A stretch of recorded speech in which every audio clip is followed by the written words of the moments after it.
Hey, this is Carmine Appice, and I'm on Musicians on the Record. So let's get rocking. 1, 2, 3, 4.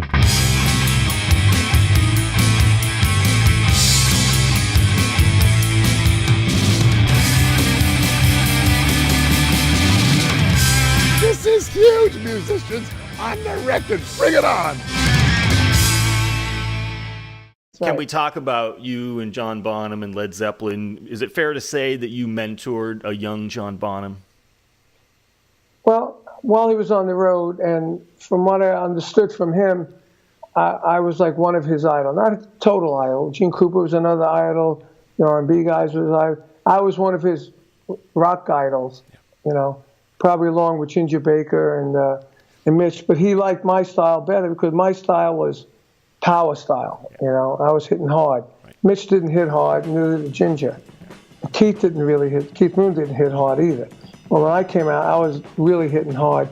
And when I came out with the big drums, the oversized drums, the 26 bass drums, and the marching tenor drum was my small tom, 16 by 18 floor tom, and a 22 bass drum on its side, and then the gong.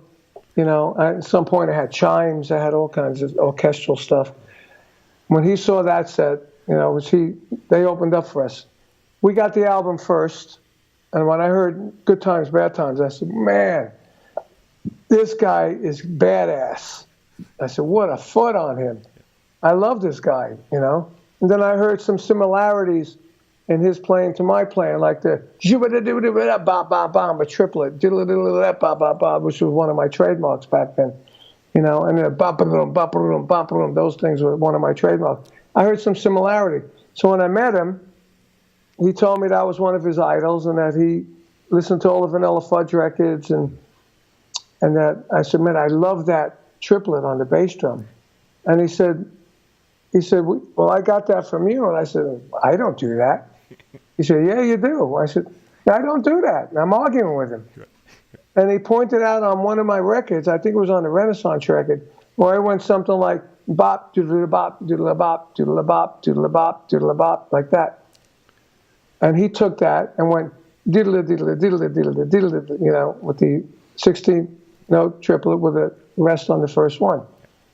And he said, so I got it from you. And I said, wow, I didn't even know I did that. Because in those days we used to play go to records with the band, and we play whatever comes out, you know, and then it becomes written in stone, right? You know. So in some ways, it could be the Appice triplets as well as the Bonham triplets. Well, I mean, it was the half triplet was mine, yeah. You know, but the full-on triplet was definitely his. Yeah. But again, it's the same thing like Joe Morello said. He took what I did and did it his way. Right. You know, so I loved him, and then we saw my drum set. He said, oh, man, I would love to get a drum set like that. You think you could call Ludwig and talk to them? I said, yeah, I can definitely talk to them. So I called Ludwig because I was one of their bigger endorsers. There was me, Ginger, Mitch, and Dino. That was like the four big ones. And Dino was sort of not in the same realm as us because we were more in the album-oriented music. Yeah. We're a lot more playing, a lot more jamming, and, you know, Dino was great in what he did, but they turned into a top 40 band, so it had a different outlook, a different image, you know. So I was an important endorser for Ludwig at the time, and I called him. I said, look, I got this band that's opening up for us. I called Led Zeppelin, Jimmy Page's band from the Yardbirds. We got a new drummer named John Bonham. I think they're going to be big. And he wants a drum set like my Big Maple kit. What do you think? Can we do that? They said, can you send us the album? So we sent him the album.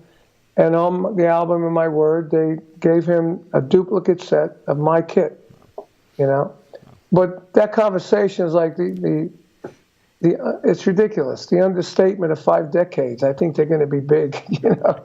You were right, though, right? I was right, and we knew it. Right. We knew it. Then when we played with them, we knew it too. Yeah. Because they were the first band to blow us off. We used to blow everybody off. We blew the Who off. We blew the Hendrix off. We blew off the Cream. We blew off all the big groups at the time. You know, and a lot of groups we were playing equal bill with, we weren't opening, but we blew them off anyway. Yeah. You know, the Fudgy was nobody like us, and it was very dynamic, and we moved around on stage. Everyone else stood still, you know. And I mean, I used to walk around with Robert Plant and John Bonham in Hollywood. I remember telling Robert he should move around more. He took your advice. Now it's so funny, you know. It's so funny, you know. But we became all good friends, you know. Yeah. And when John died, I was playing with Rod at the time, and there was big rumors going around that I was going to be the one to fill it in, me or Cozy Powell. Yeah. You know, but Cozy used to listen to me with John, and when I tell this story, you know, I'm just telling reality and the truth. I'm not telling it like I'm egoed out that, you know, John Bonham listened to me. I'm just telling the truth, you know.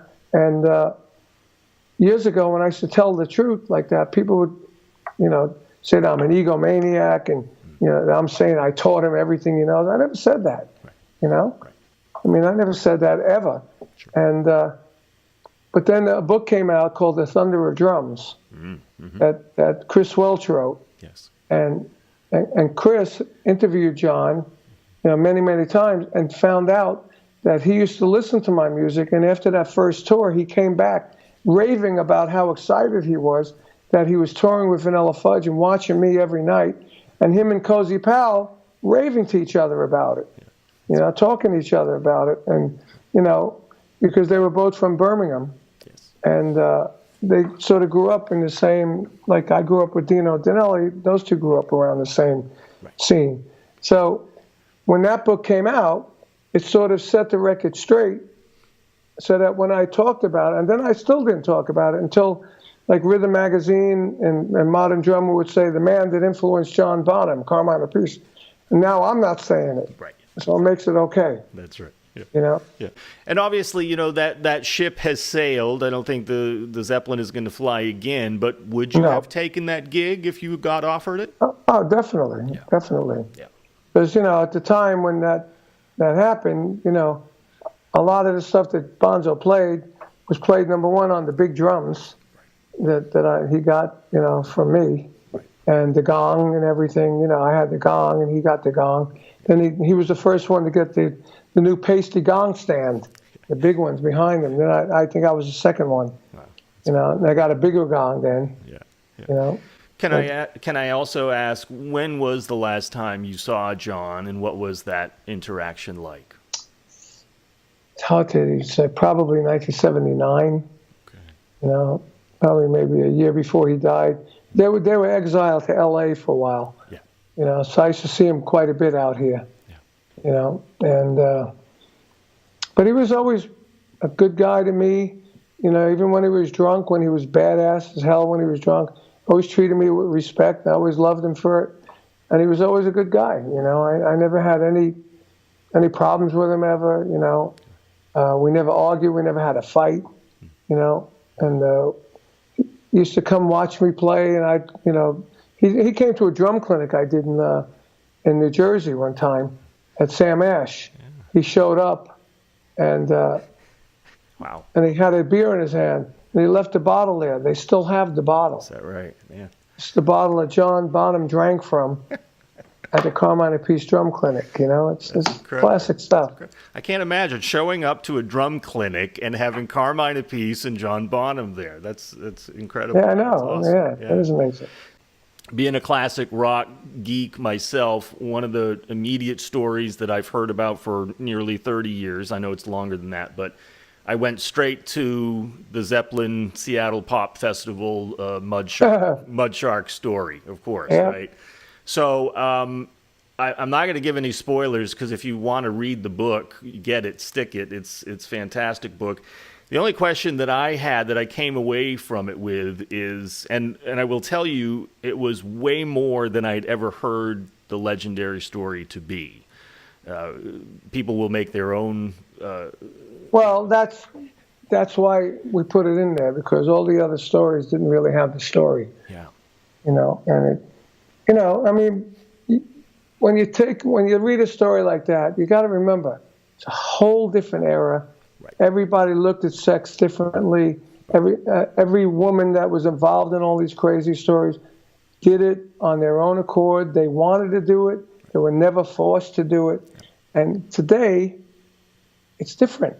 You got to understand another thing. Back in those days, like 68, 69, the birth control pill had just come out, not much, further before that, And basically, women were just getting their sexuality explored for the first time in history. So they were like guys. Right. Sexual revolution, the swinging 60s, the 70s. It was love and peace, and there was no AIDS, there was no diseases. Right. If you got the only disease you can get rid of it with a penicillin shot. Right. It was free love everywhere. It was a whole different attitude and lifestyle. So that thing that happened was really crazy. I mean, it actually grossed me out too.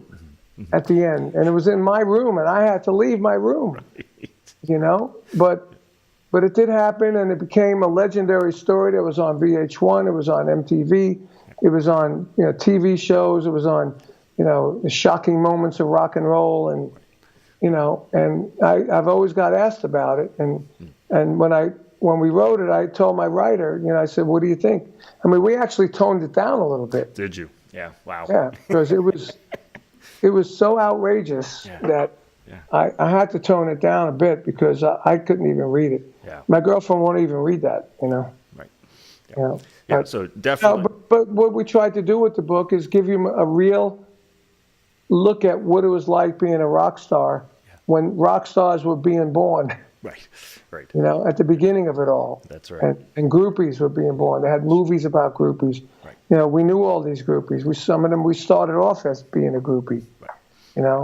But it was a whole different scene, a whole different everything. Yeah, definitely wild rock and roll times. My only question that I won't have any spoilers because people have heard this is, was the mud shark, where I've always heard it was a red snapper, but was the mud shark still alive at this point throughout the whole thing? Probably not. Probably not. Okay, got it. I might have been. I mean, let's put it this way. The room next to where we were was our road crew, John Bonham, his wife, Richard Cole, fishing out the window, and they had the bathtub full of fish. Right. Okay, you could fish right out the dock, right? Right out the right out the window. Right out the window. Right out the dock. Yeah. The hotel was built on the dock. Wow. So you open your window, there was the water. Yeah. And they give you fishing poles. They rent to fish out. So their bathtub was filled with a few different fish, and so it came right from the bathtub to the next room. So, after how long does it take a fish to die? Right. Great. I don't know. Yeah. One last Bonham question, and then I want to move on. Is you talked about it's such a different time back then to now. And back then, certainly, alcohol and drugs were much more, people were experimenting, much more excess. There were no treatment options, none of that stuff. Were there ever thoughts, whether it was John Bonham or somebody else, that, hey, there's got to be a line here. It's cool to party and have fun, but where was the line, if there was ever, that anyone would ever say, hey, buddy, I'm concerned about you, maybe chill out tonight? I mean, there's been a line. I never had that line with John Bonham, but I had that line with Tommy Bolin. Yeah. Last time I saw Tommy Bolin was in a rehearsal. Mark Stein was playing with him. I went down, and Tommy was so out of it that, we said to him, I said, dude, you got to stop doing this stuff. You're going to kill yourself. And on that tour, he killed himself. But the only other one was John's son, Jason. Jason was following the footsteps of his dad, drinking a lot, doing all the drugs, and I saw him at a NAMM show one time, and I laced into him because I knew him when he was a baby. I knew his John's wife. I knew Jason when he was young. In fact, John Bonham gave him my realistic rock book to his son. When he was a kid. But and when I saw him, I said, dude, you got to stop doing this. Your father killed himself by doing this. You want to do the same thing? I know you want to follow in his footsteps, but you don't want to follow those ones. something along those lines. I said he wouldn't be happy seeing you like this, something along those lines. I was talking to him at the NAMM show, and then, I don't know how long after that it was, but I'm sure it was maybe me and other people telling him and made him just draw the line and go a step on the other side. Right. Yeah. And now he's straight. He doesn't do anything. Yeah, clearly made a difference because he talks about not doing any of that stuff today. That's great. Exactly. It's awesome. Can we talk about, going back to Seattle for a second, the story that gets actually forgotten in that legendary story, as you talk about in your book, was the reason you were there in the first place, the Seattle Pop Festival with incredible artists.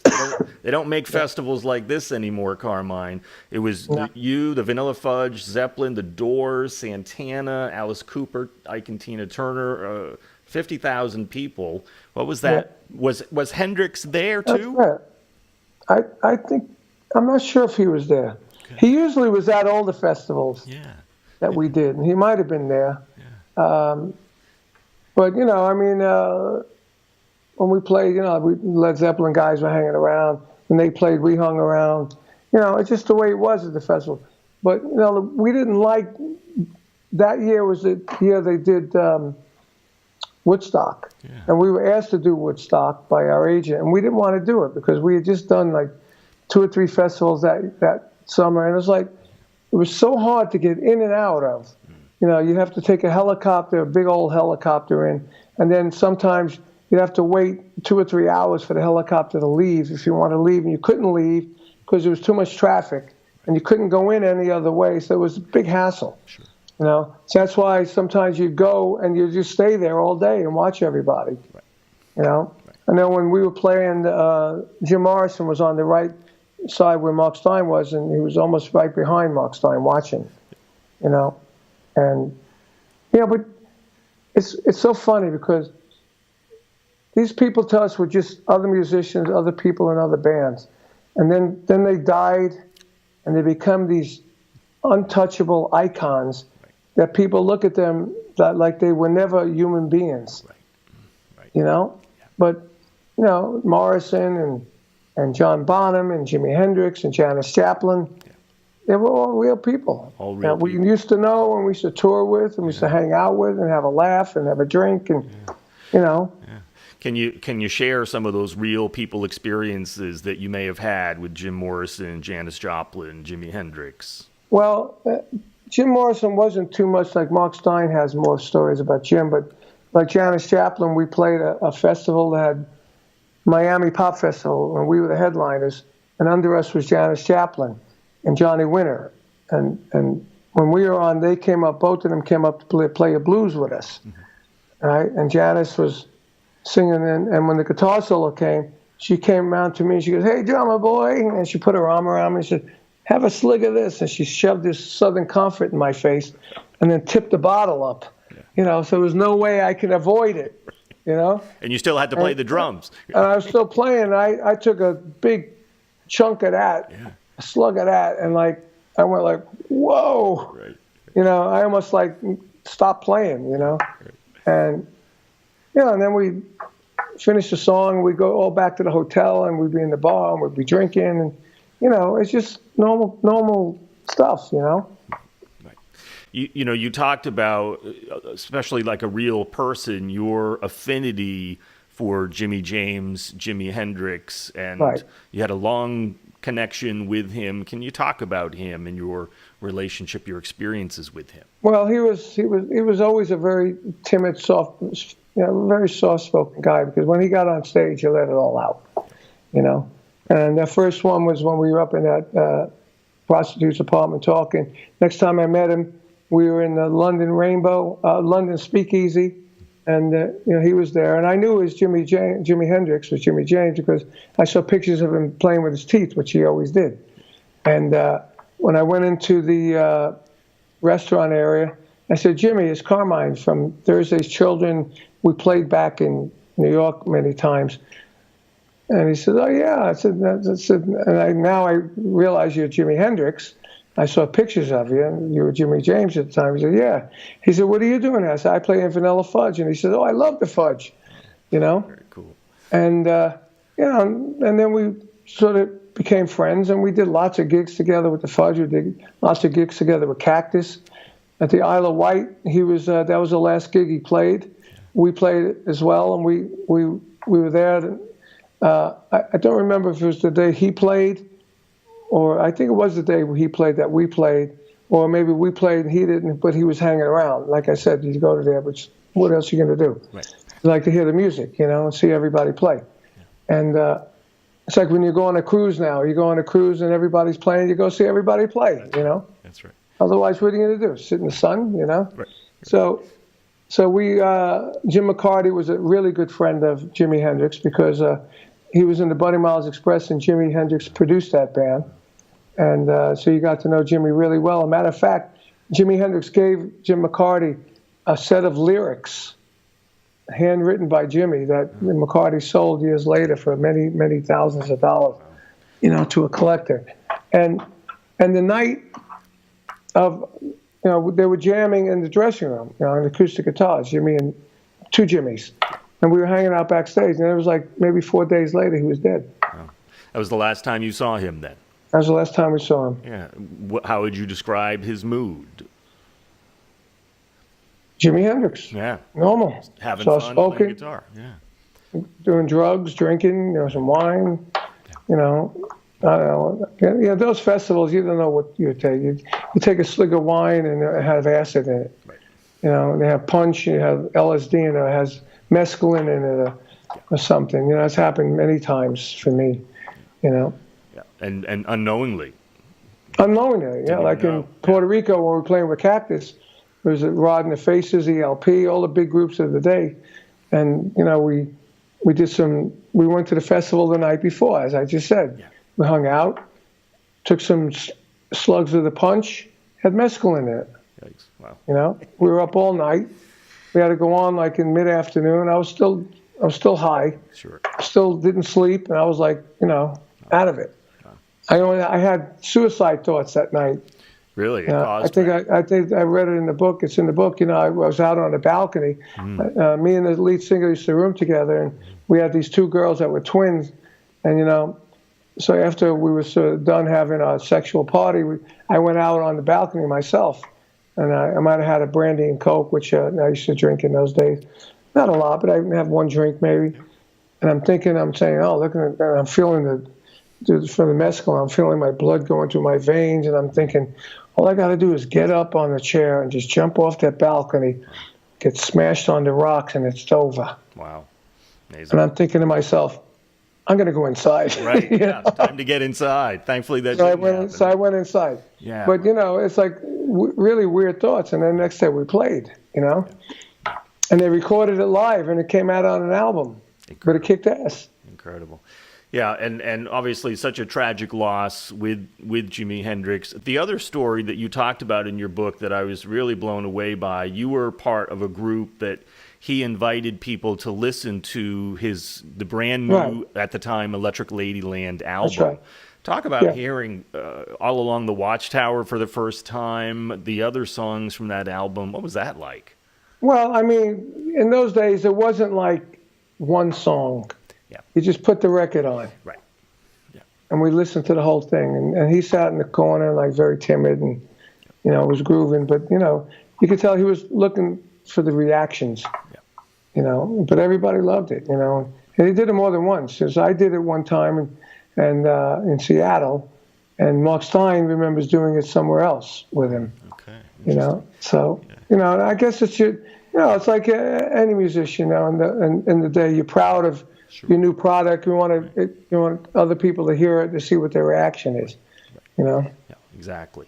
Yeah. I wish we would have done that with Vanilla Fudge's second album, and we never would have released it. No. Is that one you wish you could take back? Oh, it was horrible. The Beat Goes On. It was a concept album, no music on it. You go on YouTube and listen to some of it, and you'll see what I'm talking about. It killed our career. It really killed our career. That's why all the other bands, Hendrix and Cream and all the other bands, got bigger than we were, because instead of doing like we did on the first album, same thing, second album, which would have been the same thing, would have been a hit. Right. It's like, McDonald's saying, I got a hit hamburger, now I'm going to make a tuna sandwich. Right. Right. They stayed with the hamburgers. Yeah. So We didn't. We stayed with the formula that our producer, Shadow Morton, and Ahmet Erdogan thought was a great idea for this concept record, which would have been a great idea for like the 8th record, not your 2nd record. Right. You want to get the band big first and established. Big mistake. And so was that part of the disillusionment then for you with Vanilla Fudge, and then eventually? It started it. Okay. Because we had to rush in and do another record to save our ass. Got it. We rushed in and did another record. The only cover we did, and then we wrote songs because everybody was going, these guys suck. They don't write their own songs. But if you listen to our arrangements have been used in movies without the song, because of the music. So we wrote great music, that went hooked on to other songs that we changed anyway. And we even changed chord structures on the music of the songs that we played. But we did an album like that, and it did okay. It went up to, I think, top 15, but we didn't get a hit single off it, where we could have had a hit single if we had redone some of the stuff like we did before, But then we had a rush, and then we did the next album. That was a rush, and that did well too, but none of them went gold or platinum except the first one, So that's how we knew that So by the time we did the 4th album, then music was changing. Led Zeppelin came out. The organ was going away. All the guitar stuff was coming in. And then we got word from John Bonham told me that Jeff Beck wanted to play with me and Tim, and we were going to use Rod Stewart as a singer. Yeah. So we said, wow. And those were the days of supergroups. Right. Blind Faith came out, and Wes Bruce and Lang. Sure. So we were going to do this group, and it was going to be called Cactus. But then Jeff Beck got in a car wreck, and Rod didn't want to work with Jeff anymore anyway because some financial problems there. And so we ended up doing Cactus with McCarty and Rusty Day, which did fairly well around the world too. Yes. How would you sum up your time, a word, a sentence, a feeling that comes up around Cactus for you? A kick-ass band that really influenced a lot of bands. Like AC/DC, Van Halen, King's X, Ronnie James Dio, just to name a few that I know of. Whitesnake. Wow. Great. Yeah, so another huge influence. Yeah. And you also did get a chance to play with Jeff Beck. Can we talk about the ups and downs of that experience? Well, the ups are great playing and some fun times. But Jeff was a very different kind of person. He was a little introverted, a little insecure at the times, but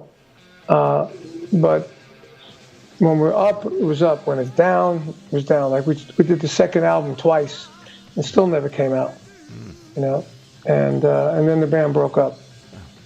Yeah. If I remember, but it left a mark. No question, it did. Right. So.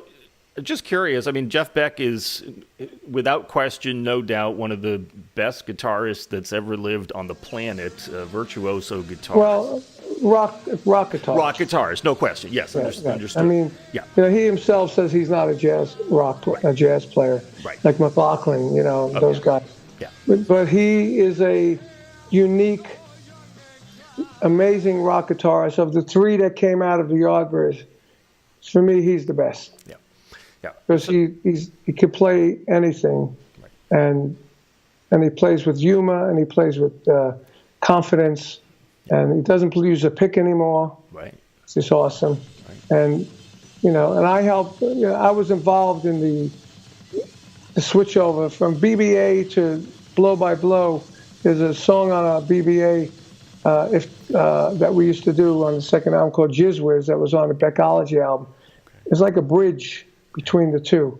It started off in 13/8, then it went to 6/8 and 3/4. And it was all jamming, it was instrumental. And, after BBA broke up, I spent time in London recording and arranging and writing songs with Jeff, which was going to become Blow by Blow. Right. Again, people may say, oh, your ego went out, but I'm just telling the truth. Yeah. And I used to listen in the car with Jeff, Mahavishnu and Billy Cobham, and he loved it. But I turned him on to that stuff. He didn't hear it yet. you know, and we used to drive together in the car, and Tim and would drive together with the tour manager. In Europe, we'd take cars, you know, we'd drive 2 rent-a-cars, and the road crew would have a truck, you know, and Jeff liked to drive, and I liked to drive, and we'd listen to music. And I would listen to Billy Cobham and Ma Vista and Chick Corea and all that stuff, because I loved that stuff, you know, and it influenced me, so it influenced him. And so we were writing a record, and I played on 5 or 6, 7 tracks with George Martin. But then we couldn't work out a deal. So my managers told me I should not play sideman to Jeff Beck and not play on the album. I never even got paid a dime for it. I was over there for 3 months. Yikes. You know, and I co-wrote songs that I didn't get the credit on either.